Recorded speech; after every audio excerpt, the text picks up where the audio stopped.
Napoleon I already aptly commented on the point of motivational speeches to soldiers. Old soldiers don't listen anymore because they've already heard it all 100 times, and the young ones forget every word as soon as the first shot is fired. Speaking of the first shot, every general staff officer knows that even the most brilliant battle plan, like the German Schlieffen Plan in the First World War, belongs in the trash once things get started. And when a war is won or lost, historians begin searching for the reasons why, which eventually ends up like the story of the dog that caught the rabbit when it didn't have to. Let's take the example of the pessimistic Saxon Lieutenant Colonel Richard Hensch on September 8 in 1914 at the Marne. If this adjutant to the nervous German Chief of Staff, Helmut von Moltke the Younger, had not recommended the retreat of the Second Army after his visit to the German armies, who knows how the German advance on Paris in 1914 would have ended. Or in the Second World War, if Italy had been Germany's enemy rather than its ally until 1943. Because Germany had often had to pull Italy out of the fire, such as in 1941 in the Balkans against Yugoslavia and Greece. It had been attacked by Italy on the 28th of October, 1940, but then the Greek army had driven the Italians back, with the result that, in order to prevent worse, Germany intervened militarily from the 6th of April. But this also meant that 2 months were lost for Hitler's planned Operation Barbarossa, which then began not in April, but only on June 22, and left the German units stuck in mud and ice in front of Moscow. This meant that the planned blitzkrieg against the Soviet Union could no longer be won, but had increasingly developed into a war of attrition that little Germany could not win against virtually the rest of the world. For despite the tripartite pact concluded with Germany and Italy, Japan, Germany's other strange ally, had decided not to attack the Soviet Union from the east. This was then reported to Moscow in September 1941 by the German-born Russian communist journalist Richard Sorge, who was stationed at the German embassy in Tokyo as the head of the war diary, but was in reality a top Soviet agent. He had already informed Stalin of the exact date of the start of Operation Barbarossa with this telegram back in June. Knowing that the Japanese would remain silent and instead attack the U.S. Pacific Fleet in Hawaii on the 7th of December, the Red Army was able to move its far eastern divisions, which were actually intended to defend against a Japanese attack, to the west without concern, where the Soviet elite divisions stopped the exhausted Wehrmacht divisions in storm and ice in their summer uniforms 25 kilometers from Moscow, and the beginning of the end began. These few examples from military history show that everything has a history. This also applies to the catastrophe of Stalingrad, where the 6th German Army and its allied Italian and Romanian armies were destroyed in the winter of 1942 to 1943. A significant part of this was also due to the bitter battle for Sevastopol, the largest city and fortified port in the southwest of the Ukrainian Crimean Peninsula on the Black Sea. At that time, Sevastopol was considered one of the strongest fortresses in the world, and according to German plans, after its capture, it was to be renamed Theodorichshafen, while the Crimea was to be called Gotenland. However, looking back at the outcome of the Battle of Sevastopol in 1942, doubts arise as to whether the ratio of German forces deployed, especially the heavy artillery, was in line with the benefits of the capture. After all, these railway guns were actually used only for propaganda purposes, also to show the world Germany's superior military power. Ultimately, one has to ask whether the fortress needed to be captured at all. It is undisputed that the conquest of the Kerch Peninsula was essential for the planned advance on the oil fields in the Caucasus. But as far as Sevastopol was concerned, from a strategic point of view, its capture in the early summer of 1942 was no longer absolutely necessary, as it could simply have been sealed off. This, however, raises the suspicion that Hitler and the propagandist Goebbels were primarily seeking a psychological victory with the capture of the strongest fortress in the world, restore morale on the front and at home, which had been shaken after the winter crisis of 1941 to 1942, and discourage potential new enemies from joining the Soviet Union in the war against Germany. During the German-Soviet War that began on the 22nd of June 1941, the 11th Army and Army Group South, under the command of then Colonel General Erich von Manstein, had attempted 3 times since the conquest of Crimea in October 1941 to capture the mighty sea fortress of Sevastopol, which was still in the hands of the Red Army. However, they did not succeed until almost 8 months later, on the 4th of July 1942. To capture the mighty sea fortress of Sevastopol, which was still in the hands of the Red Army, but did not succeed until almost 8 months later, on the 4th of July 1942. In fact, when planning their operations in October 1941, the staff of the 11th Army should have taken into account that the strength of the Sevastopol fortress did not lie so much in its heavy armored fortifications and modernized forts, but primarily in the extremely difficult terrain. One only has to look at the western foothills of the Jala Mountains, the deeply cut river valleys, gorges, and steep slopes to know that this terrain was highly favorable for defense. In such terrain, tanks could not be used, and even the Air Force and artillery could do little or nothing against the positions built into the rocks, even with extreme indirect fire. Furthermore, the view of the northern part of the fortress was blocked by impassable scrubland, and since the sea connection could not be cut off for the time being, Sevastopol could be supplied with everything it needed and personnel losses could be replenished. The first attack on Sevastopol took place between October 30 and early November 1941, when von Manstein tried to capture the fortress in a coup de main, while pursuing the already defeated Soviet units retreating in Crimea. But when the infantry and engineer forces attacked, neither the number nor the combat strength of the already overstrained troops was sufficient for success in this difficult terrain, which was unfavorable for tanks. This was compounded by the early onset of winter and considerable supply difficulties. On the Soviet side, the main forces of the Black Sea Fleet had been transferred to ports on the Caucasian coast at the beginning of November, from where their ships and boats were deployed to supply Sevastopol.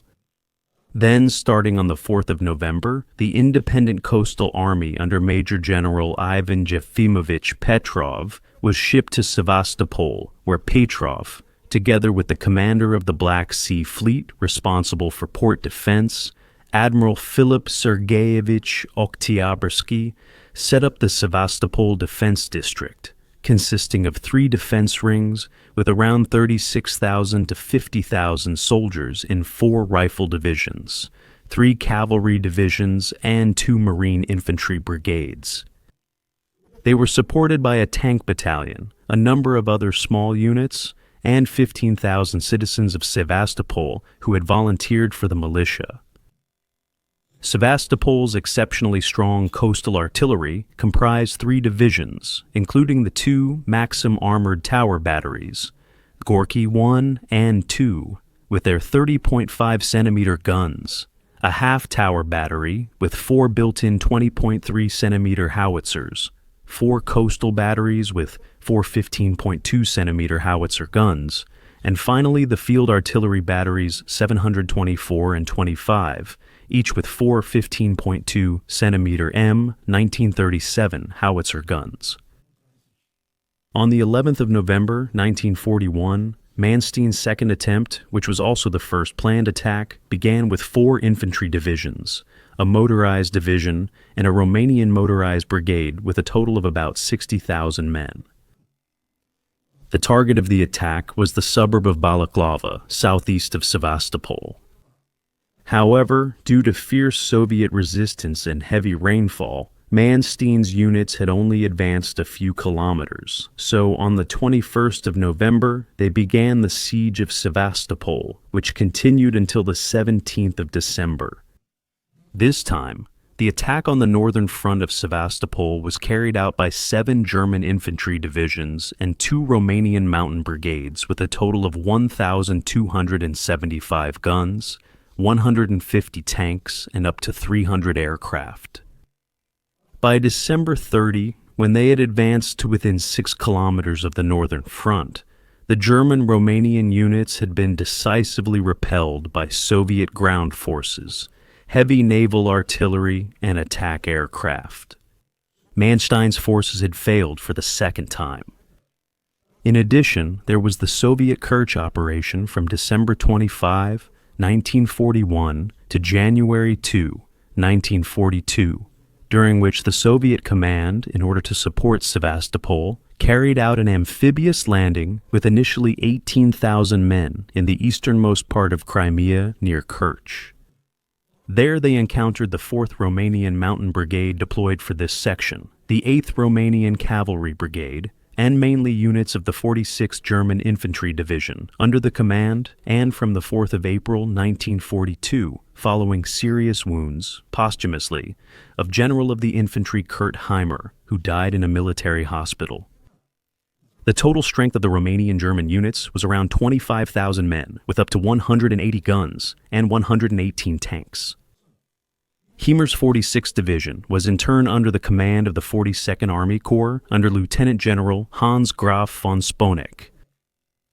Then, on December 26th, when the landing of the Soviet 244th Rifle Division and the 83rd Naval Infantry Brigade created the danger of encirclement of the 42nd Army Corps, Lieutenant General von Sponeck independently ordered the evacuation of the Kerch Peninsula. He was subsequently sentenced to death in a court-martial under Hermann Göring, which was then commuted by Hitler to 6 years' imprisonment in the Wehrmacht prison in Germersheim. Despite several attempts by Field Marshal von Manstein to achieve the rehabilitation of his former subordinate, von Sponeck was shot without trial on July 23, 1944, with the involvement of the former elementary school teacher, now Reich Governor of the Westmark, Josef Berkel, on the orders of SS Chief Heinrich Himmler. As for the German operation to capture Sevastopol, the Soviet relief attack on Kerch had temporarily saved Sevastopol by forming a strong bridgehead, as the 11th Army now had to deploy strong forces to eliminate the danger of a flank attack from the east. Starting on May 8, 1942, at 4:15, under the codename Trappenjagd, the German-Romanian surprise attack on Kerch began against 3 Soviet armies under the command of Lieutenant General Dmitry Timofeyevich Kozlov, with 17 infantry divisions, 3 infantry brigades, 2 cavalry divisions, and 4 tank brigades, giving the defenders a 3-to-1 advantage over the German-Romanian attackers. On the German-Romanian side, 3 German Army Corps were involved. The 30th, under General of Artillery Maximilian Freder Pico, with the 28th Light Division, the 132nd and 50th Infantry Divisions, as well as under Stelter, the 22nd Panzer Division. The 42nd Army Corps under General of the Infantry Franz Mattenklad, with the 170th and 46th Infantry Divisions, as well as the Romanian 7th Army Corps under Lieutenant General Florea Mitronescu, who fell on the 21st of February 1944, with the 19th and 10th Infantry Divisions and 8 cavalry brigades. Support came from the 8th Air Corps, reinforced with parts of the 4th Air Fleet, and Colonel General Wolfram Freiherr von Richthofen, with around 460 aircraft. By the end of Operation Trappenjagd on May 19, 1942, the German-Romanian units succeeded in defeating the 3 Soviet armies in a large-scale encirclement battle. 28,000 of their soldiers had been killed. 170,000 had been taken prisoner. Only about 37,000 soldiers managed to escape to the Taman Peninsula across the Strait of Kerch, with many of their comrades drowning in the process. The loss of weapons and equipment was immense. A total of 1,133 guns and 258 tanks had been destroyed. The German losses amounted to 3,397 men, including 600 killed in action. 8 tanks, 3 assault guns, and 9 guns had been destroyed. With its victory, the 11th Army had eliminated the threat to its eastern flank and defeated a threefold superior enemy, leaving the fortress of Sevastopol on its own. Retrospective. In the first half of the war in 1941, the losses in personnel and materiel, but especially in time, had been so significant that by 1942, the German army was no longer capable of a decisive offensive in the war. Because the operations in the east up to the Battle of Moscow, from October 2, 1941 to January 31, 1942, had required twice the time originally planned, had cost around 150,000 dead and 400,000 wounded, thus weakening the German front by about 40 divisions. At least the forces were still sufficient to either advance to the Volga or take the Caucasian oil fields around Baku. However, instead of launching an attack on one or the other target as early as possible, the German strategy lost valuable targets and its best forces in the planned assault on Sevastopol, where the Red Army had further reinforced its naval supply line. In June alone, more than 24,000 men and 15,000 tons of weapons and equipment had been landed at the fortress from the Black Sea Fleet, and around 25,000 wounded had been evacuated. The third attack on Sevastopol, codenamed Storfang, involved the deployment of the entire German 11th Army under Colonel General von Manstein and the Romanian Third Army. At the beginning of June, the following were available for this: the 54th Army Corps under Lieutenant General Erich Oskar Hansen, with the 22nd Infantry Division under Lieutenant General Ludwig Wolff, the 24th Infantry Division under Lieutenant General Hans von Tetau, the 50th under Lieutenant General Friedrich Schmidt, who fell on June 26, 1943, on the Eastern Front in the Kuban sector, and the 132nd Infantry Division under Lieutenant General Fritz Lindemann, a victim of the assassination attempt of July 20, 1944. The 30th Army Corps under Lieutenant General Freder Pico, with the 28th Light Division under Lieutenant General Johann Sinhuber, the 72nd Infantry Division under Major General Philipp Müller-Geppert, the 170th under Lieutenant General Erwin Sander, and the 22nd Panzer Division under Lieutenant General Wilhelm von Appel. The 42nd Army Corps under General Infantry Franz Mattenklot, with the 46th Infantry Division under Ernst Hatzius, and the 120th Motorized Infantry Regiment belonging to the 60th Infantry Division under Colonel Karl Albrecht von Grodeck, who died on the 10th of January 1944 in a hospital in Breslau from wounds suffered on the 28th August 1943 in a hospital in Breslau from wounds sustained at Kursk as commander of the 161st Infantry Division.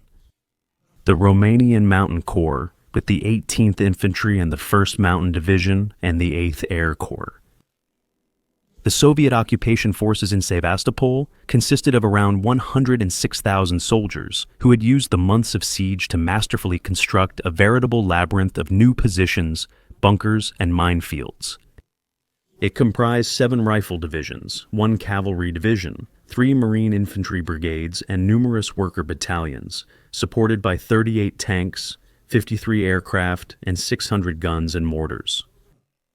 On the German side, the 11th Army had requested strong air forces for its operation against Sevastopol, as well as the largest number of guns to date, both of which were accepted by the Army High Command, responsible for the Eastern Front, which, like the Army, wanted to spare the infantry units already weakened by the preliminary battles. When the 11th Army's artillery, brought in from all over, was finally available, it had only a slight artillery superiority over the Soviet defenses. With the heavy throwing regiments 1 and 70 and the throwing divisions 1 and 4 and the Supreme Commander Eduard Niemann, 21 batteries with 576 barrels were available, Additionally, 81 heavy and 66 light batteries with a total of at least 600 guns. These included super heavy artillery, such as the Dora railway gun, Schwerer Gustav, with a caliber of 80 centimeters, for which special tracks had to be laid. Originally, the Schwerer Gustav was designed for destructive fire against the French Maginot Line. To bring the gun to Crimea, which required 1,500 men to operate in addition to a colonel and a major general, 60 railway cars were needed. Gustav required another 4,120 men for the construction of the position and tracks, its assembly, maintenance, guarding, camouflage, and so on, which meant manpower equivalent to a brigade. After almost 60 hours of assembly, Gustav was 47 meters long, over 7 meters wide, and 11.60 meters high. It weighed 1,350 tons. When the gun was then positioned on double tracks about 30 kilometers northeast of Sevastopol, 2 anti-aircraft battalions were deployed for its protection. The barrel, over 32 meters long, could fire 5-ton explosive shells or 7-ton armor-piercing shells over a distance of 28 or 47 kilometers, respectively.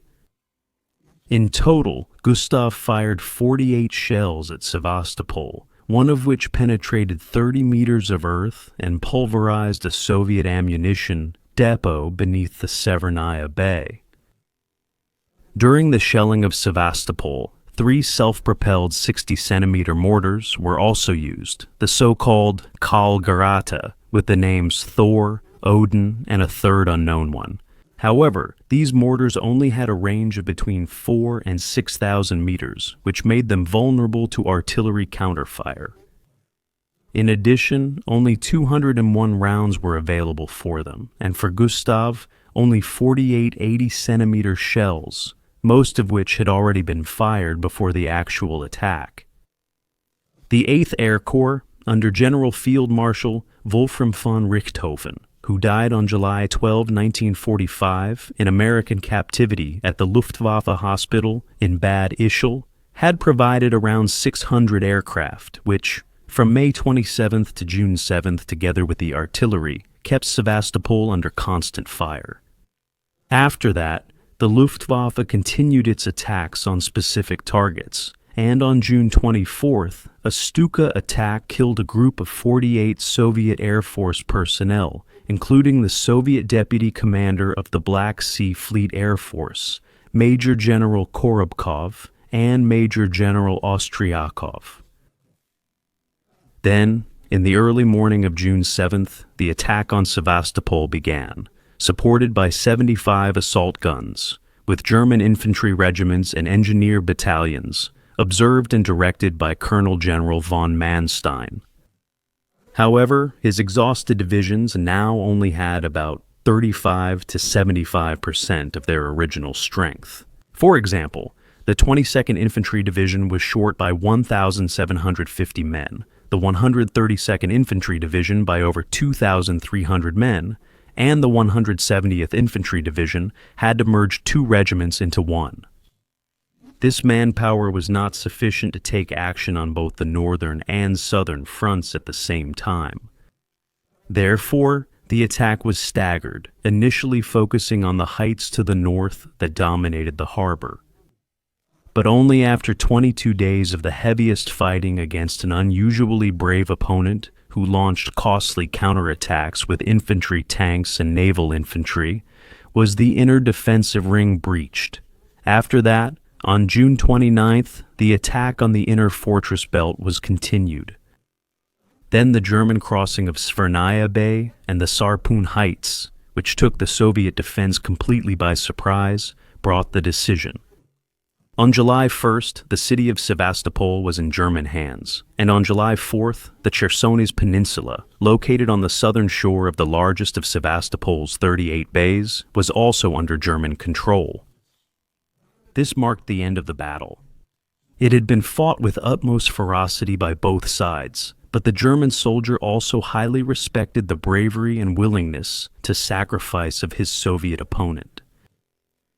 This is what Werner Otto von Hentig, a diplomat assigned to the Foreign Office at the High Command of the 11th Army, wrote in his report on the 6th of June, 1942. What forces enabled the Russians to achieve such feats? The frontline soldiers themselves acknowledged that these achievements were tremendous. How often have I heard people say in amazement that no Frenchman or Englishman could have done that we couldn't even have endured it? It couldn't have been the pistol of the political officer and the commander alone that drove the people forward or made them endure. When appreciative reports about the bravery of the Soviet soldiers began to multiply, propaganda minister Dr. Joseph Goebbels banned further reporting on the subject, with the outrageous justification that it insulted the German soldiers of the 11th Army. The resistance of the Bolsheviks is not heroism and bravery at all, but solely the primitive animalism of Slavism, organized into resistance by wild terror. End of quote. After 33 days of heavy fighting in the tightly interlocked labyrinth of positions in the scorching heat, the German infantry and pioneer units distinguished themselves in particular. But the city and port of Sevastopol were now completely destroyed. Only 9 houses had survived. More than 10,000 Soviet soldiers had fallen, 97,000 prisoners had been taken, 467 guns, 758 mortars, and 155 anti-tank guns had been captured. The capture of Crimea and the destruction of the Soviet coastal army may have been an impressive success for von Manstein, who was promoted to Field Marshal on the 1st of July, and his soldiers, who were awarded the Crimean Shield on the 25th of July, 1942. The losses of the 11th Army amounted to 5,786, dead or missing, including a large number of officers and non-commissioned officers. 18,183 had been wounded. The losses had reached such proportions that, for example, the 132nd Infantry Division had to be completely withdrawn from the battle, and in the 16th Infantry Regiment of the 22nd Infantry Division, only 347 men out of the original 3,000 were still fit for duty in June 1942. If you add to that the 19,000 casualties of the Romanian army, who bravely stood by their German allies, the losses of the German-Romanian units on the Crimea from 1941 to 1942 amounted to about 115,000 men. Of those, at least 187 soldiers had fallen victim to the Soviet sniper lieutenant Lyudmila Pavlichenko, with women in general having played an important role in the Soviet armed forces. And not only as medical personnel or radio operators, as was the case with the Germans, but also as anti-aircraft gunners, tank crews, and snipers. Altogether, the conquest of Crimea cost the 11th Army, from September 26, 1941, over 96,000 men, including, in addition to the 21,600 dead and missing, about 74,000 wounded. In addition, from June 7th to July 1st, the Army had fired almost its entire stock of heavy and heaviest artillery ammunition, nearly 47,000 tons. 60,000 shells had been fired in the 5 main days of fighting alone. Afterwards, around 2,200 worn-out field artillery barrels had to be scrapped. And the 8th Air Corps had dropped more bombs on Sevastopol in 1 month than the Luftwaffe had dropped on London during the entire air war of 1941. As a result, the bomb supply was largely depleted, which immediately affected the summer campaign of 42. In it, the High Command of the Army, the exhausted 11th Army, and the Romanian Corps had been given a 6-week rest period after the hard and costly battles for Kerch and Sevastopol. Before Field Marshal von Manstein left for his holiday in Romania, he had suggested to the Army High Command after the break, the 11th Army, which had now been freed up, be transferred across the Kerch Strait to the Kuban region in order to cut off the Red Army's retreat routes, or at least keep the army in reserve behind the southern flank, which might have prevented the disaster of the Sixth Army in Stalingrad. But when he returned to the troops on August 12th, Hitler had meanwhile decided on a different use for the 13 divisions, 3 brigades and 6 corps units stationed in Crimea, and had only assigned 4 divisions and 2 corps units for further operations as Manstein had intended. The vast majority of the other large units had either remained in the Crimea as occupation forces or had been transferred to other army groups. If the Balkan campaign had delayed the attack on the Soviet Union by at least 4 weeks in 1941, the attack on Sevastopol had delayed the attack by Army Group South by about 8 weeks in 1942. Therefore, despite all the experience of the previous year, and reinforced only by Italian and Romanian troops of second-rate quality from the Rostov-Kharkov area, it did not attack at the end of July 1942, with the result that the desired objectives, namely a breakthrough to the Volga in the direction of Stalingrad, conquering the Caucasus, seizing the oil fields intact, and paralyzing traffic on the Volga before the onset of winter, had become militarily impossible, which, however, the greatest military commander of all time, who considered himself more militarily astute and talented than all the generals put together, refused to recognize. As for the city that bore the name of the Soviet dictator Stalin and was to be conquered by the Sixth Army under Colonel General Friedrich Paulus, the capture of Sevastopol had also played an indirect role on the Soviet side. I quote from the confidential final report on the Battle of Stalingrad by the later Marshal Georgy Zhukov, in which he recalled the climax of Hitler's treasonous indiscretion during his beer hall speech held in Munich on November 8, 1942. After the experiences the German leadership had before Moscow, in the winter months of 1941, I could not assume that Hitler would continue the battle for Stalingrad beyond October. I distrusted all reports stating that the siege artillery freed up at Sevastopol, and more than 20 engineer battalions had been identified in or on their way to Stalingrad.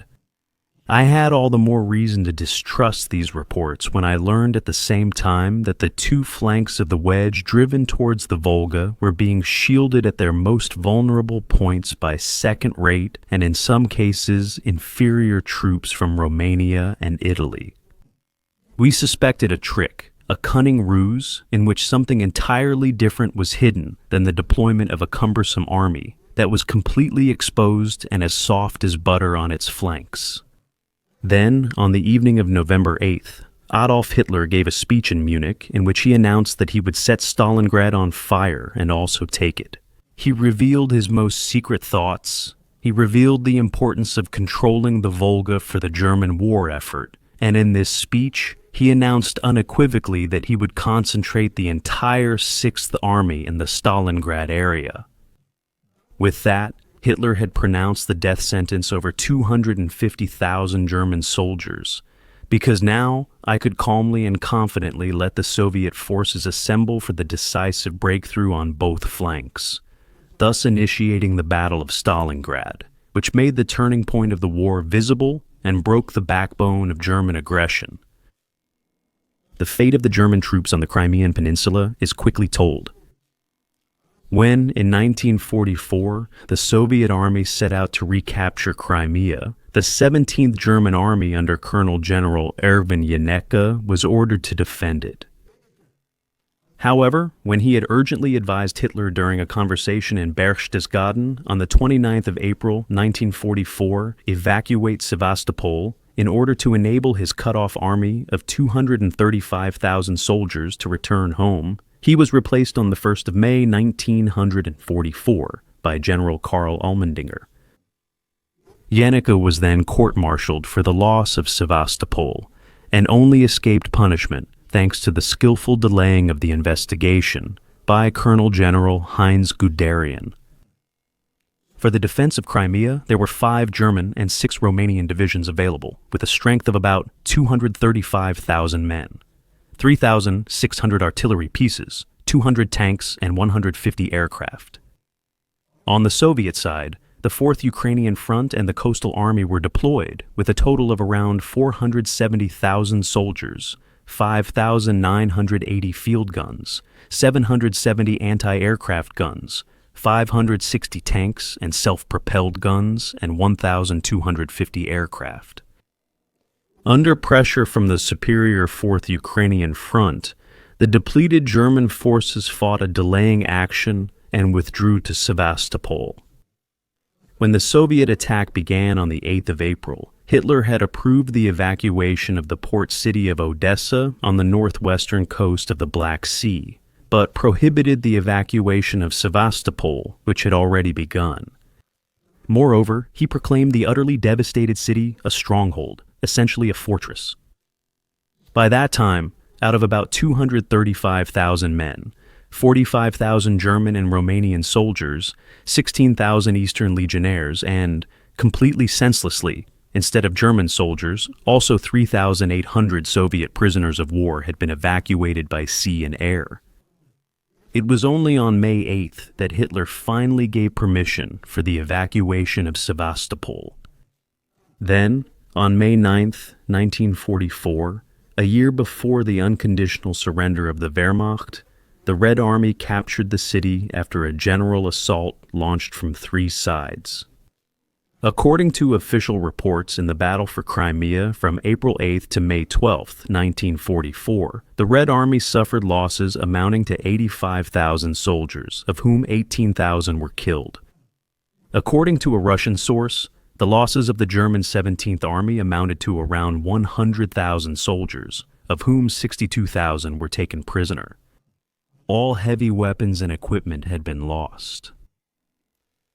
After the fall of Sevastopol, attempts were made to evacuate the 100,000 German and Romanian soldiers still remaining there under heavy fire. But due to the relentless Soviet air raids and torpedo attacks by submarines, 60 ships had been sunk, with 31,700 German and 25,800 Romanian soldiers drowning between the 3rd and the 13th of May.